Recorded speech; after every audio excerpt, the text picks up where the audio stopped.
Oo, nandito pa rin ako. Wala pa yung prinsesa eh. Hindi ko pa rin alam eh. Tatawagan na lang kita ulit para i-update kita. Hindi nangyayari yung ganito eh. Set up mo na yan. Okay, sige, Hindi bye. nangyayari to. Yung ganito ako nang katagal nag-start. Ano na bang balita? Wala pa rin sila eh. Hanggang ngayon, no? Hindi, baka naman na-late lang. Si Diplomat Park, wala. Sabi nila, gantong oras. Tapos, Malalaman natin yan mamaya. sana. At least mababawasan ang guilt feelings ko sa kanya pagdating ng araw. Hirap. Nandiyan na pala eh. Baka nandiyan na rin ang prinsesa. Kuna mo na. Rolling tayo ah. Sige.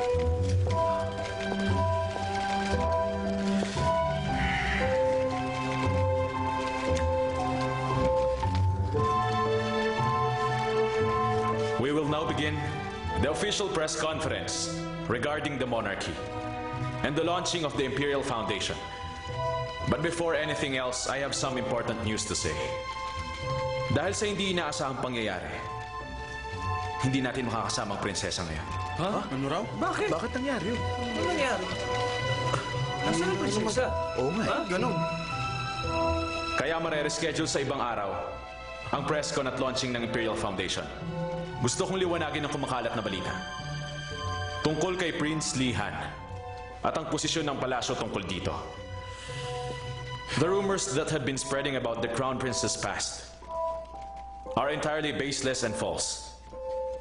The Imperial Foundation will not tolerate any groundless, malicious rumors regarding Prince Lihan in the future. And today I will clarify the incident regarding the fraud of a fake antique.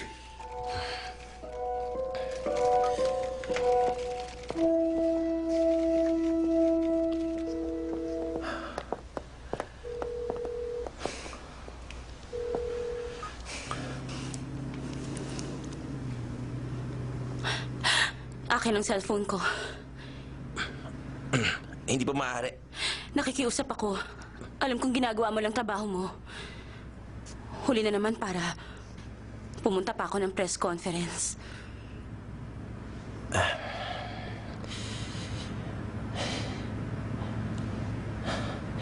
Ibigay mo na.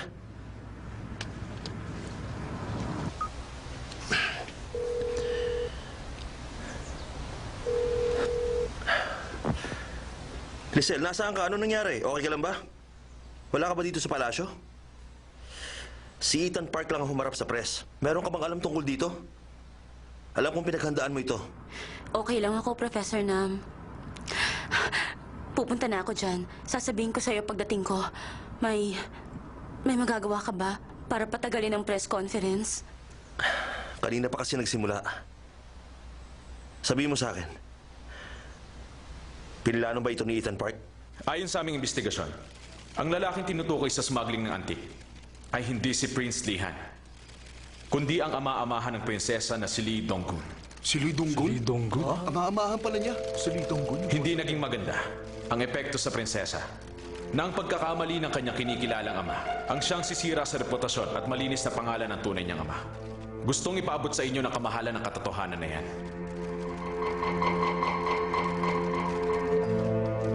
May isang bagay pa ako na gustong liwanagin sa inyong lahat.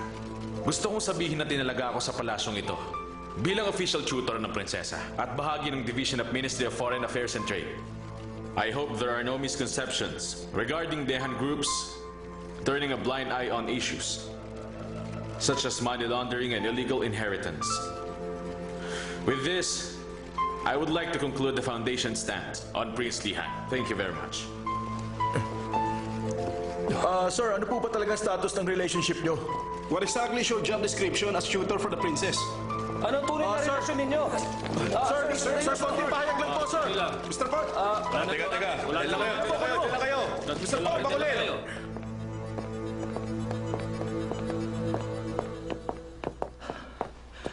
Bakit mo ginagawa to? Sino ka ba sa akala mo? Nakita mo kung anong ginawa ko, di ba? Nakausap ko si Lisel ngayon lang. Gusto niya i-delay ko ang press conference. Pinlano mo na hindi siya makarating. Tama? Wala kang kinalaman dito kaya hindi mo na problema yon. Bago mo nilantad ang nakaraan na kinikilala niyang ama, hiningi mo ba ang pahintulot ng pamilya niya? At sinong nasa tamang pag-iisip na papayag na gawin ko yan? Ano? Kung gagawin nilang malaking issue o problema to, magkita na lang kami lahat sa korte para tumahimik na sila. Alam mo ba kung anong magiging epekto ng ginawa mo sa kanya? Pamilya ni Lizelle ang sinaktan mo. Maaaring mawala sila sa buhay ni Lizelle. Nung makita kita sa eskwelahan, at kahit doon sa ospital, okay lang. Kahit pinipilit mo palagi ang gusto mo. Dahil alam ko may malasakit ka sa kanya. Kaya naisip ko na hindi ka pala masama at hindi mo siya sasaktan. Ibinigay ko ang tiwala ko sa'yo. Pero bakit mo ito nagawa sa kanya? Mali ka nang iniisip tungkol sa akin. Nandito ka bilang director ng foundation. Kaya gawin mo na lang kung ano ang trabaho mo. Estudyante mo lang siya. Lumalampas ka na yata sa limitasyon mo sa kanya. Para sa akin, hindi siya ordinaryong estudyante. Hindi estudyante? Si Lizelle, buhay ang kasaysayan natin ng dahil sa kanya. Katuparan siya na matagal ko na pinapangarap. Siguro, kahit anong paliwanag pa ang gawin ko, hindi mo maiintindihan. Dahil pera lang ang mahalaga sa'yo.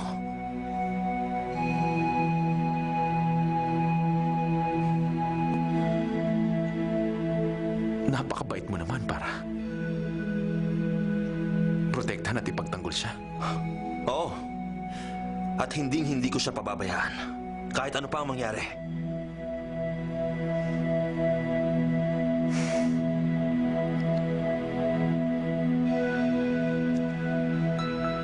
Ayon sa aming investigasyon, ang lalaking tinutukoy sa smuggling na antiques ay hindi si Prince Lihan. Kung hindi ang ama-amahan ng prinsesa na si Lee Dongkun, hindi naging maganda. Bakit mo nagawa Sa ito? prinsesa na ang pagkakamali ng kanyang kinikilalang ama. Hindi ako pupunta dyan. Inutos ko sa kanila. Hindi ka pwedeng pumunta sa press conference. Kahit na anong pilit ang gawin mo, hindi ka papapasukin. Basta mo na lang akong dinala dito. At iniwan mo ako. Nang dahil lang dito.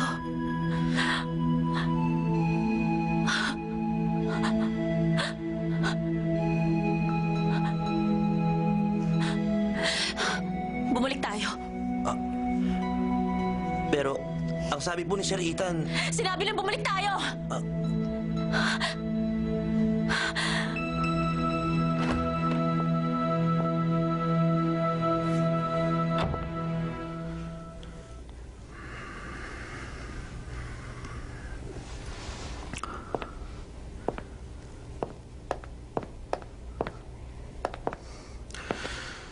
Darating ng prinsesa. Ako nang bahala sa kanya kaya huwag ka nang mag-alala. Sabihin mo, magkasama ba kayong dalawa kagabi? Oo. At desisyon ko yun. Hindi ako gumagawa ng dahilan. Kaya ayoko nang pag-usapan pa yan. Hindi na kailangan yon. May tiwala naman ako sa'yo. Pero hindi ako pabor sa ginawa mo sa press conference. Bakit mo siya tinutulungan, Ethan? Ngayon tuloy, may simpat siya na ang tao sa royal family. Bakit kinakailangan mong gawin ang bagay na yon? Yun lang ang paraan para magalit ng pamilya niya. Higit sa lahat, ikaw ang nakakaalam. Kung gaano kasakit ang ginawa kong pagsira sa pagkatao niya. Hindi. Hindi yun masakit dahil kinagis ng pamilya lang niya ang mawawala sa kanya. Iiyak lang siya ng ilang araw. Pero hindi niya tatalikuran ang posisyon niya. Ang tanging ginawa mo lang ay ang tulungan siya.